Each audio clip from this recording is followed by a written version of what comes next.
So welcome to the spiritual healing class, and today the subject, that's not just a subject, it's like, wow, psychotherapy, and that was the subject on the website. You could read that. So that's today.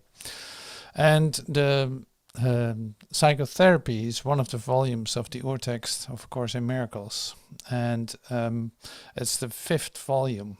It came after that the Course in Miracles was downloaded. But anyway, we use it as a way, as an angle on spiritual healing. So I'm not sure if you're familiar with the booklet. It's almost like a pamphlet. Like Joel has pamphlets, well, the Course in Miracles has pamphlets too. So one of them is psychotherapy, one of them is the gifts of God, and the Song of Prayer is another one. And so those 3 are the pamphlets.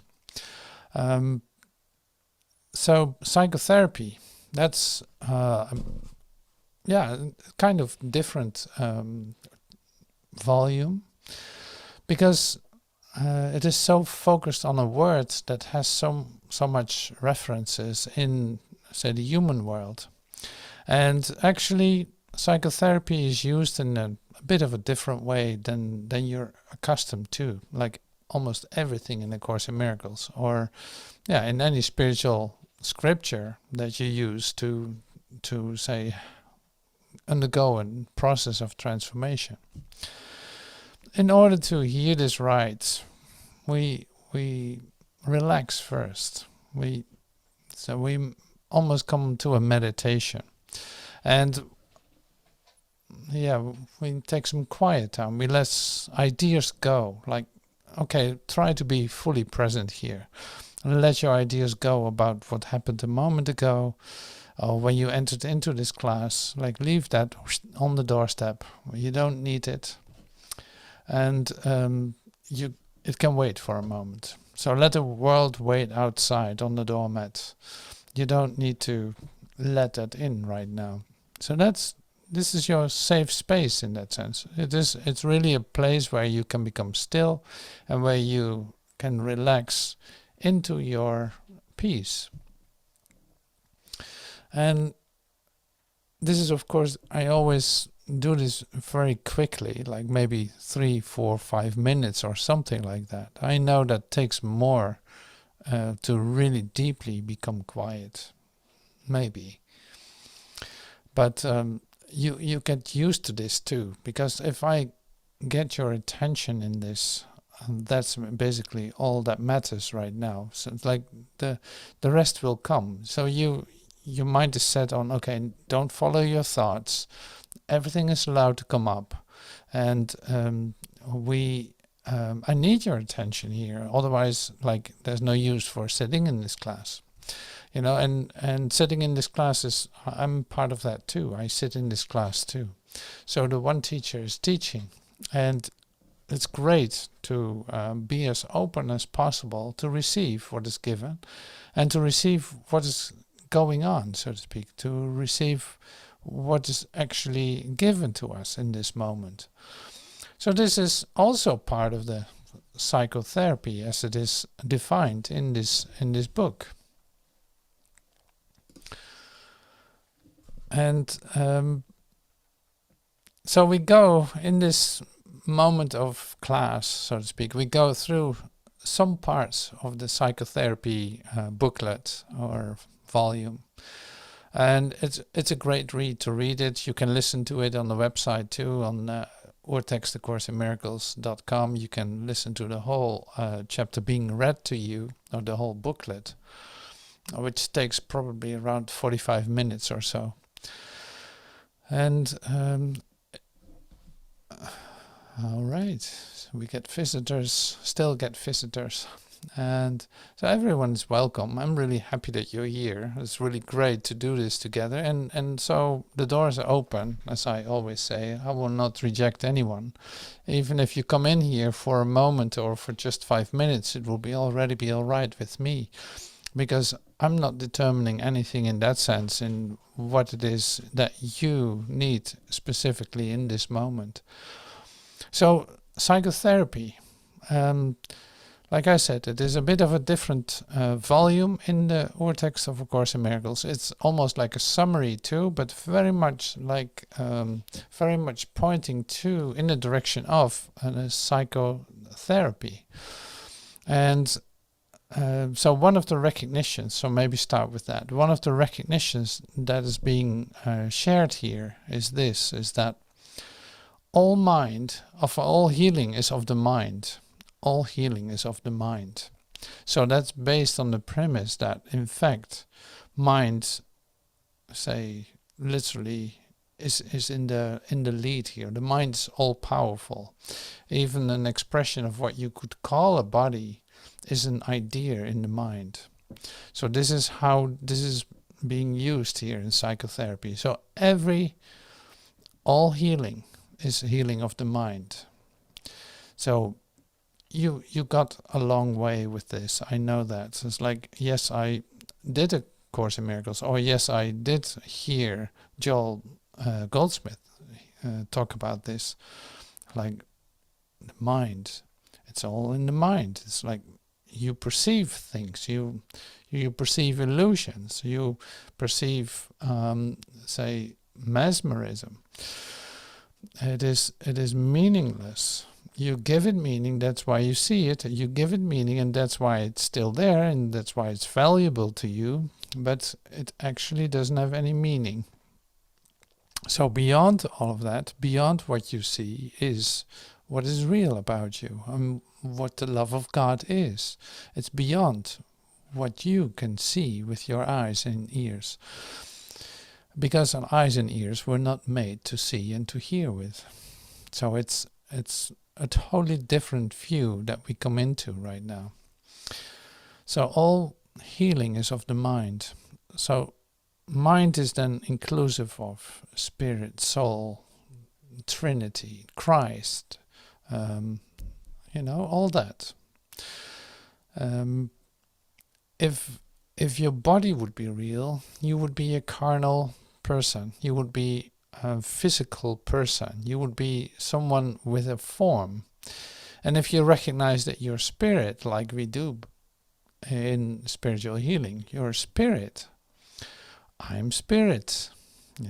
That means I'm not a body. I'm spirit. I'm free. I'm not what I think I am. I'm not walking around on this earth. I'm not walking around in form, trying to survive. That's not actually happening. I'm not walking around in time. No, my spirit is timeless.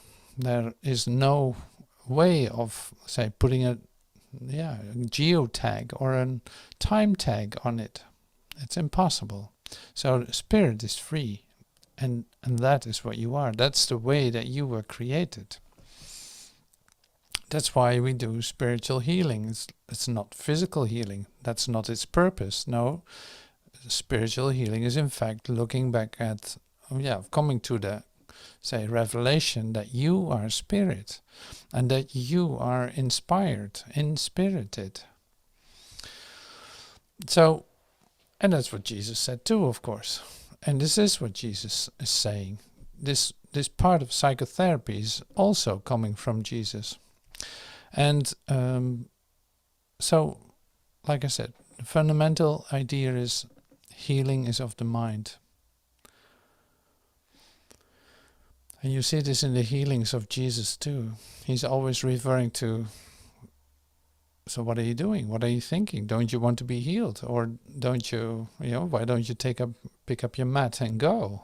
Or no, this is not what you think it is. It is different. Something else is going on. So he shakes them out of their concepts, so to speak, and suddenly they're aware, inspired to move, inspired to be healed. So that sounds pretty easy if I say it like this. And the examples of Jesus is of course incredible when you read it. And so now in our class, we want to keep it really simple. Like, how can this be supporting our spiritual healing development or our spiritual healing insight, our spiritual eye? So this is a bit what we look at, where we look at today.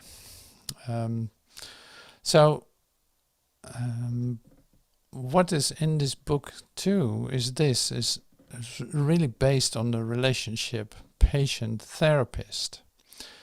So in how much is there therapy going on, you could ask. What is this therapy part? Because healing is returning, say miracles are a shift into invisibility. It's like a vertical shift instead of a process in which you actually, after a lot of sessions, come to, for instance, talking sessions, where you come into an insight. No, this is a sudden shift. So how miraculous is then psychotherapy? I don't know if I'm going to give an answer to that in this class, but it's certainly an interesting question, isn't it? So the relationship between a therapist and client, so to speak, or patient, is an interesting one. This is where I really want to take a look at. So in psychotherapy, it says this is like, everyone is in fact, in everyone that believes he is here on this planet, in this sequence of time, is in fact in psychotherapy. So the first step that takes place in psychotherapy is then to come to the possibility of another world view, so to speak, or life view than you are used to. In fact, opening up your mind to see that there's more to life than this what you're used to. So this is where psychotherapy begins. And everything that contributes to that is in fact part of the psychotherapy. Another thing, and this is a bit like coming from the world, the psychotherapy as it is being used in the world is in fact is in fact counterproductive. It is not helping, is what it says here. Like, it's not helping because it is based on looking at past events and trying to come to a different attitude to these past events that takes place on this say human level, on this frame of reference of a human being. So in fact you're looking at, okay, how did you attack? What are your thoughts about it?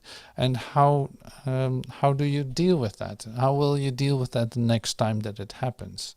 In fact, you're placing someone in a timeline and making the situation real, which is making it real again, is then an attack, in fact. If you look at it in the pure way of this, say in the spiritual vision way, you make something real that happened in the past in order to heal it in the future, still working on the same plane, so to speak, where the solution cannot be. So there's a contradiction to the idea of psychotherapy as we have used it in the world and how it is being used here. So returning back to the idea of the patient-therapist relationship is then everyone that comes to you and asks for help, that you, with your new vision, with your new experience of yourself, are helping to move along in this procedure that you're in, is in fact part of your, is your client. This one comes to you, and you walk slightly ahead of time on the timeline of returning back to your resurrection, in fact. So you are a bit of ahead in time compared to your to your patient, and that's why you can say be of help to him. So, and it is very specifically chosen. So you can really trust that the one that is coming to you for help, that the one is given to you to receive help from you. And by your presence, by your connectedness, by your, say, joint decision for healing, because that's in fact the most common part of the most common ground in this psychotherapy. You have the same purpose. You have you're in the same story. It is not a therapist that knows everything about your psyche and you patient don't know anything. No, here it is different. You need each other to be able to have a joint purpose of healing. In that, you in fact come to an ideal patient-therapist relationship where both say roles are completely interchangeable, because it's not about that at all. So it is more like the ideal therapist-patient relationship would be you join together, and there's the miracle again. You join together in a series of holy instances in which you say have nothing to lose or nothing to gain, except being completely present in this moment together in a joint purpose. That in itself is what healing is, and that's what really is constructive in that sense. So this is, if you read the chapter, you will not immediately have this overview that I can share with you in this, because I've been with this for some time. I've studied this quite a bit, and because I worked in the psychiatric say part of healthcare for a long time, and this was always in my backpack, you know, in terms of in my awareness. Psychotherapy, joint relationship in one purpose. If you can share in a moment a joint purpose of letting ideas go about what you think the world is, allowing a change to occur in the safety of the recognition of your, say, equal relationship with your brother, you see that miracles do happen, and in completely surprising ways. So that's why it is always actually very useful, has been very useful, and still is very useful to me. And that's why I love to bring it into this spiritual healing class, because it is really an aspect that is, gives you an insight of the possibilities and also your function in healing relationships. In the relationships in which you both are aware of your common purpose. So we all have that here in class. Like, we meet each other. We have that purpose. Otherwise we would not come together. So, and that's the same with you if you watch this on YouTube. Like, yes, this is our relationship in which you recognize our oneness. That's why you are attracted to watch this or to come to this and allow healing to occur and maybe melt down, or maybe entering into a holy instant with me together. You know, this is really the whole offering of what is occurring now. So I will see if I'm going to read some of this too. Some of it is really clear. See, it is really like an application of the workbook lessons that we do in the text that is in the Urtext. So how does this refer to the books and writings of Joel Goldsmith, for instance?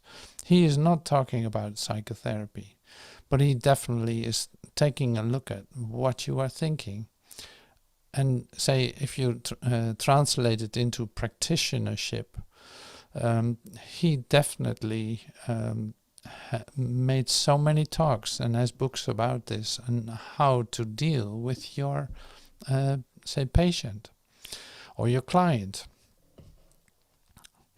And so that's why I think it is useful too if your background is the infinite way, because of the practitionership.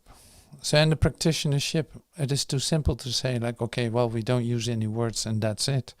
It's like, no, this is really a development in terms of words can be useful for a moment, because this is the place where we meet each other for just a second, even to open up more to the place where we don't need words. So that is, and yeah, one of the other talks that we did the other day was too, that's like we use words. And so it's not completely quiet during practitioner treatment. It can be, that's all right too, of course. But in order for that to be effective, you have to know where to go, so to speak, to have your communication with your creator in this common goal that you share and the common purpose that you share with your client or with the one that is coming to you. So when I say patient or client, I really mean the one that is coming to you. But in this psychotherapy book, client or a patient is used as a word. So I clarify this immediately, not to have confusion about that. Okay, so there are, I think, 4 parts in it. What is it? 2 parts, 4 parts. Yeah, 4 parts are in it. So one is really based on the profession of psychotherapy. I will leave that for now. You can read that if you want, if you have the Urtext. And if you don't have the Urtext, you can always download it. And so this is on page 457. So let's start with the process of psychotherapy. That's on 457. Psychotherapy is a process that changes the view of the self. At best, this new self is a more beneficent self-concept, but psychotherapy can hardly be expected to establish reality. That is not its function. If it can make way for reality, it has achieved its ultimate success. So if it can make way for reality, it has achieved its ultimate success. Its whole function, in the end, is to help the patient deal with the one fundamental error, the belief that anger brings him something he really wants. Wow, that's an interesting statement, right? I'll repeat that again. The belief, that's the fundamental error, the belief that anger brings him something he really wants, and that by justifying attack, he is protecting himself. To whatever extent he comes to realize that this is mistaken, to that extent is he truly saved. Wow. So you didn't expect that. I didn't expect it either, to read that here. Like, psychotherapy is a process that changes the view. And then immediately, basically, it goes directly to anger. The belief that anger brings you something. Wow. That's amazing. The belief that anger brings you something that you really want. So, and that attack is justified. So this is the fundamental error that can be undone with the idea of psychotherapy. In the sense, coming to the place where you recognize, oh my God, what was I thinking? See, but that is that's of course just an example that I'm giving. So let's continue.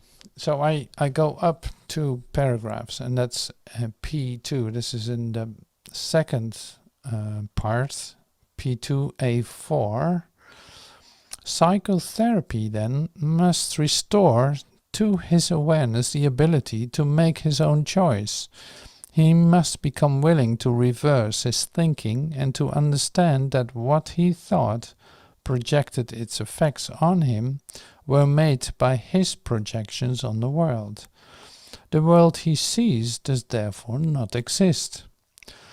Until this is at least in part accepted, the patient cannot see himself as really capable of making decisions, and he will fight against his freedom because he thinks that it is slavery. Another interesting expression. So there's a lot in here that's very interesting to take a look at.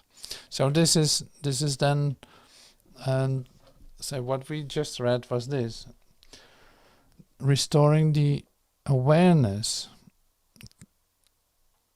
the ability to make his own choice.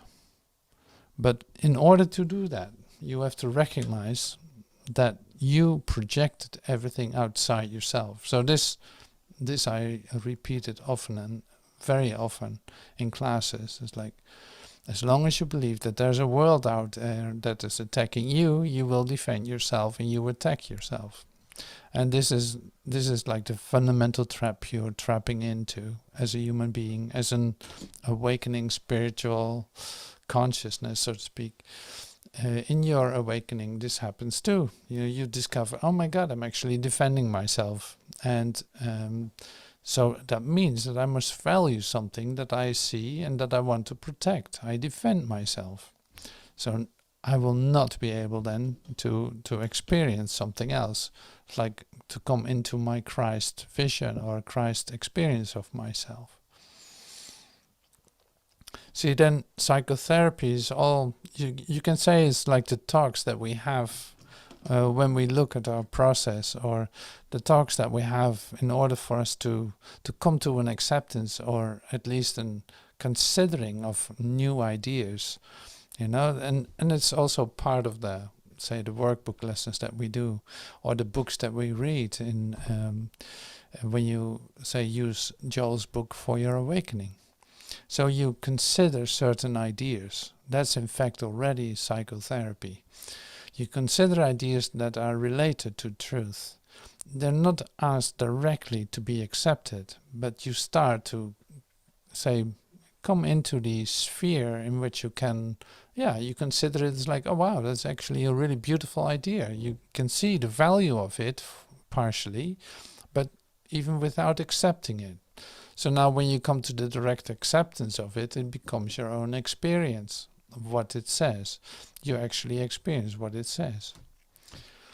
So this is not the goal of psychotherapy. It brings you to the place where you start to accept that there's a different way of dealing with all of this. Then the acceptance of that, or the revelation of what it means, is already the next chapter, so to speak. That has nothing to do with psychotherapy anymore. That becomes like the direct revelation that we come to when you're ready for it.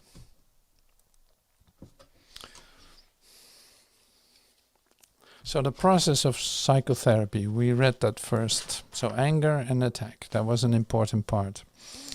Then we skip a couple of pages, so we come to 459 in the Urtext Manuscripts. And you see C8, P3C8 on page 459. What must a teacher do to ensure learning? What must a therapist do to bring healing about? Only one thing. The same requirement salvation asks of everyone. So I always underline when I read it. Each one must share one goal with someone else, and in so doing lose all sense of separate interest. So you join with your brother in the one goal that you want to achieve. And in doing so, lose all sense of separate interests. Now you keep this one, like I want to wake up out of this nightmare of my own making. I want to wake up. You join me in that. Then we have one goal. So what must the teacher do to ensure learning? At least that you have one goal. If you come here for a different goal than this, then we have a conflict. So that will be expressed one day. Sooner or later it will be clear that you didn't find what you were looking for. Each one must share one goal with someone else, and in doing so lose all sense of separate interests. Only by doing this is it possible to transcend the narrow boundaries the ego would impose upon the self. Only by doing this can teacher and pupil, therapist and patient, you and I, accept atonement and learn to give it as it was received. So this is an essential part, it's like only by doing this, only by having one purpose together, you can cross the bridge, so to speak. And see, if you're not aware of the one goal that you share with one another, like I said, the conflict is like right there. You're going to experience a conflict in yourself with, you become demotivated, you do this or you do that. You lose your interest in the communion that you had. So to have a clear purpose is really essential. So this is also when somebody comes to you, you can be very clear in why you come together and with what goal you come together. And you can see, if you look back at situations that you were in, that if that wasn't clear, suddenly there's a deviation. Suddenly there's somebody leaving. It's not working out. No, it's not that. Suddenly you don't meet anymore or something like that. I had this many times. I'm very much aware of it. Communion is impossible alone. This is really great too. So this is good to remember. Communion is impossible alone. Here, watch this. No one who stands apart can receive Christ's vision. So that's good to know too. Communion is impossible alone. No one who stands apart can receive Christ's vision. It is held out to him, but he cannot hold out his hand to receive it. Let him be still and recognize his brother's need is his own. And let him then meet his brother's need as his and see that they are met as one, for such they are. So that's an incredible part of it too. It's like, oh yes, that's essential. I have to, and you know this too. So it's relating to, say, practicality of the day, or the moments that we come together, the moments that you meet with someone in the one purpose. This becomes very obvious, because in the common goal and in the meeting of each other's needs, in the sense of recognizing the pain in your brother, for instance, and not seeing that separate from yourself, then you say something is happening in that moment, because you have you're in the same vulnerability zone, so to speak. I don't think I can explain it in any other way. So you're both vulnerable. You know where you're dealing with. You're familiar with the situation. You are, recognizing that in yourself too. So in fact, you ask for healing together. In that, as an example, you ask for healing together. You want that to happen. You're in the middle of it. You want that to happen.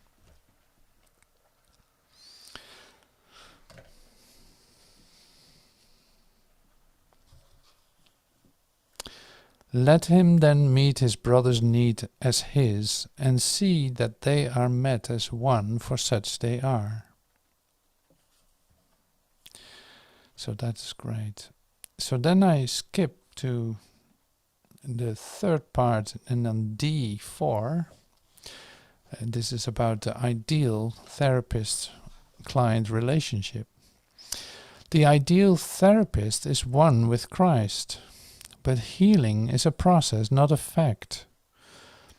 The therapist cannot progress without the patient, and the patient cannot be ready to receive the Christ, or he could not be sick. In a sense, the egoless psychotherapist is an abstraction that stands at the end of the process of healing, too advanced to believe in sickness and too near to God to keep his feet on earth.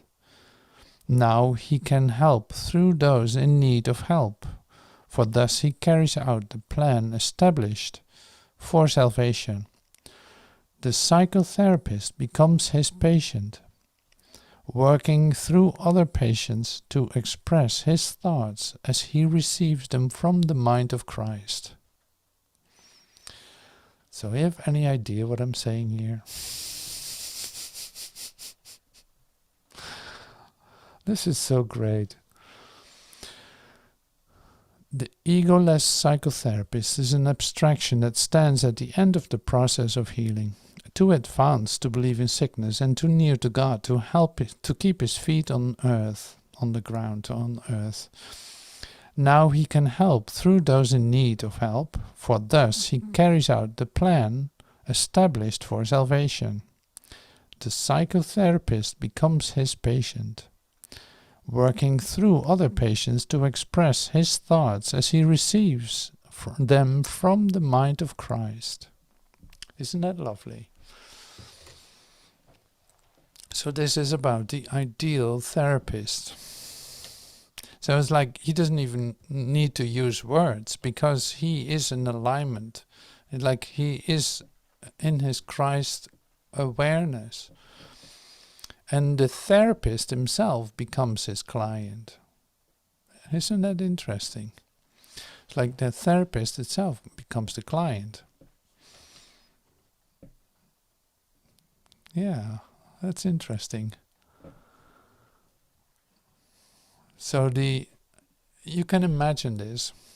So wherever you find yourself in this, it's like receiving psychotherapy or coming closer to a direct experience of, of your Christ mind. This is all going to be a help. So you don't have to be concerned about knowing when is what happening or something like that. That the whole process is really not your concern. But it's good to be aware of what is happening with the ones that are coming to you. Who is actually coming to you? Or who are you relating to in this process of healing? Who are you relating to? And in what way? So it doesn't mean that you have to go out and start your own practice. I always say this. It's like, you don't have to do that. If you feel called to do so, you can, of course. But see, this is working in a sublime way. And that means also in a very simple way. So in fact, you do the right thing. In this instant, you are doing the right thing. In your, what looks like your personal life, you do the right thing. You're exactly in the right place where you should be. Otherwise it would be different. But what are you doing in the place that you are? So you're undergoing your process. And that looks exactly the way it looks right now for you. Like the setup for that is so perfect that in fact you can recognize yourself as the patient sometimes and as the therapist sometimes. So sometimes you really need to ask for help, and other times you really can give it. Can be that safe space or the certainty that you really are. Or that you can really express through your experiences. So that's really interesting. But then coming to, say, the fulfillment of the process, so to speak, in the direct experience of your Christ mind, you see that all things fall into a different place altogether. And there's, you are being guided, you are being like, the ones that are coming to you are extending, are like literally needing this. How do I express this? Like, if I compare it to my teacher, for instance, it was like you had to be with him, and I had to be with him for in whatever way. I could call him, I could write to him, I could watch him, I could speak with him, I could say physically be in a session with him, or however that was. Like that was exactly the way that was being translated for me, this in this form that came to me in that sense. And so if your teacher then, or your therapist, or your practitioner passes on, and you seem to be in a different, say, part of your process, how does that work then? So here, in fact, in the ideal therapist, it says like, well, you become a helper. It's like still there in awareness, still completely present, helping in a totally different way, but still available for the direct, say, Christ expression. In fact, for supporting you. So that is the beauty of seeing all these, say, examples, in fact, of healing relationships, of healing therapist-patient relationships, or teacher-pupil relationship. You see, like, there's no end to that. It's like you certainly receive the help that you need in the form that you can use it in that moment.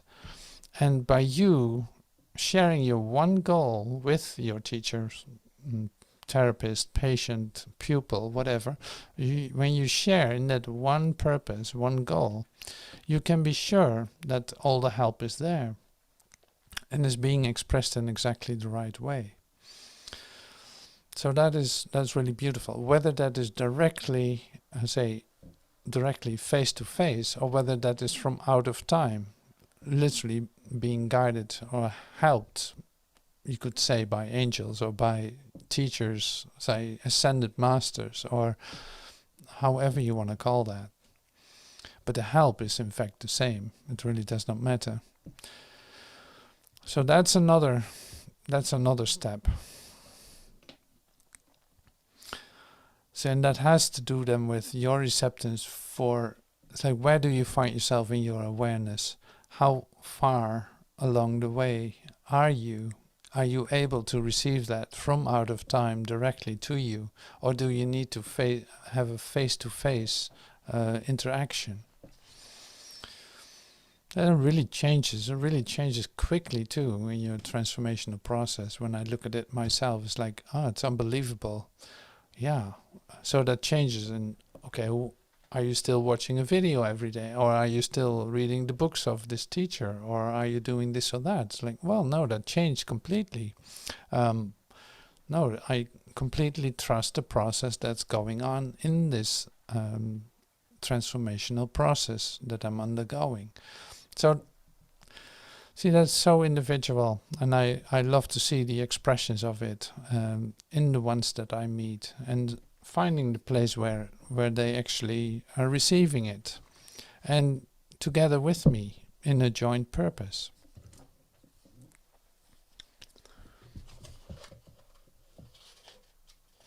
Okay, so go quickly to E. How are we doing on time? Okay, see, I really have to hurry up. I don't have to hurry up. The process of illness, that's E. It's on page 459. As all therapy is psychotherapy, so is all illness is mental illness. It is a judgment on the Son of God, and judgment is a mental activity. Judgment is a decision made again and again against creation and its creator. It is a decision to perceive the universe as you would have created it. It is a decision that truth can lie and must be lies. Okay, it is the decision that truth can lie and must be lies. What then can illness be except an expression of sorrow and of guilt? And who would weep but for his innocence? So that's an incredible statement. I could spend an hour on that. So all therapy is psychotherapy because you recognize the illness is a mental illness. It's actually the idea that you think that something can happen to you as you think that you're a body and you're not a body. So that's already a misidentification. So we quickly go through that right now. So then judgment is a mental activity. It is a judgment on the Son of God, thinking that you're something else than your Christ mind. That's, of course, insanity. So we're familiar with that term, right? So the idea of mental illness comes a little bit closer then. That's insane. And really interesting, if we go a little bit further into this, it's really interesting to take a look at this too, because it is like, that can mean that the psychiatrist is just as insane as the patient, and that they actually meet in a certain place where they play their roles, but actually it's not very helpful what is occurring because of the misidentification. That's why it's being said, like in the beginning of the chapter of this pamphlet, it's like the way that psychotherapy is used in the world at this time still is not very constructive, because it is based on a misidentification from the therapist and the patient. So your starting point isn't right, your alignment isn't right. It's like you miss a part here, and then the most fundamental part in which you actually can share a common goal, which would be the prerequisite for a successful relationship, therapeutic relationship, healing relationship. So I'm touching this, as you can see, I'm touching the surface here.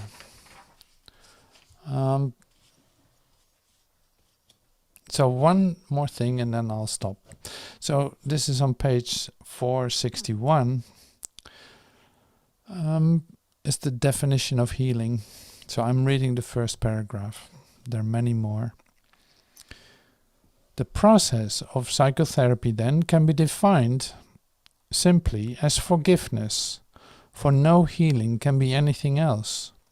The unforgiving are sick, believing they are unforgiven.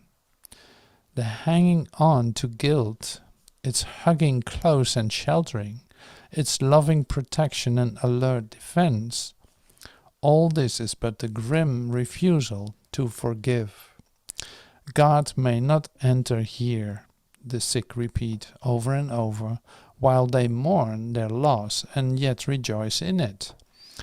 Healing occurs as the patient begins to hear the dirge he sings and question its validity. Until he hears it, he cannot understand that it is he who sings it to himself. To hear it is the first step in recovery. To hear it is the first step in recovery. To question it must then become his choice. See how deeply we actually already getting into this. Like, oh my God, you can see like, oh, this is all based on decisions. So now you can hear something new. It's like, oh, I never read it like this. I never read illness like this. So now the next thing is then to question the reality of what you thought reality was, what you thought, how real you thought that illness could be. So one thing is hearing it, the other one is then questioning it, what you believe, and then a new idea can be accepted, which can lead to a new experience for you. So this is more or less like in bird's eye view, the process of healing. Very helpful, in fact, but you have to go and study this a little bit. But actually, it's pretty clear what I'm saying in terms of the fundamentals. Like, yes, you actually know this, you recognize this. Yes, you knew something like that was behind this idea of sickness and all that. So it's quite a pamphlet. It's transformational. It is helping you to take a really good look at what am I believing? What is my belief system? What is which laws have I accepted for myself, which have actually no reality, and I can actually start questioning what I'm thinking and what I believe in, if that is really in alignment with, the truth of who I am. So, and then questioning it was the first step. Then considering and letting go of letting your mind be changed is another step. Then letting that occur is another step. And coming into the revelation of the new reality for you is then the fulfillment of it. It's the fulfillment. And in the meantime, you already underwent healing. But the revelation, and you could really say like the revelation then is the direct experience of you as Christ, without any doubt, without any hesitancy. No, in full, really like in full trust and full acceptance.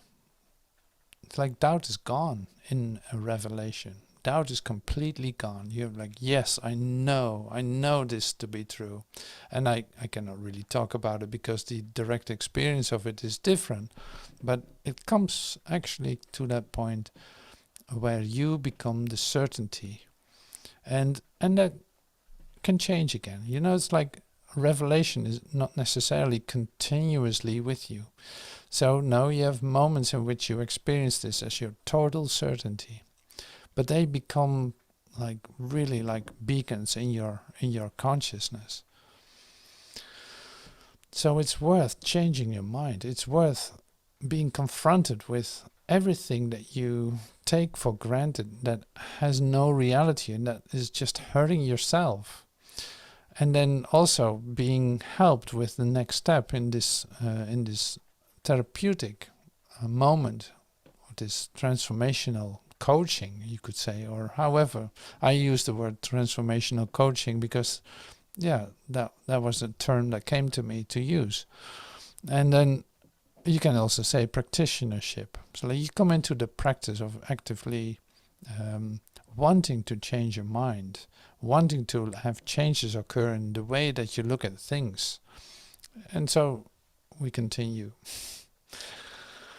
All right, that was quite a bit. I can understand. It's like that's a pretty full chapter. I would love to do more classes on this because of the application. I can feel how useful this is to express it in a way that you can practically apply it or recognize yourself in it. That's why I love to bring this in, and that's why I put it on the menu for today too. All right, so thank you for listening and for being present here with me. I hope I got your attention and that you are inspired to continue in the one purpose that we share and become totally overjoyed in doing so. All right, so thank you so much and see you soon.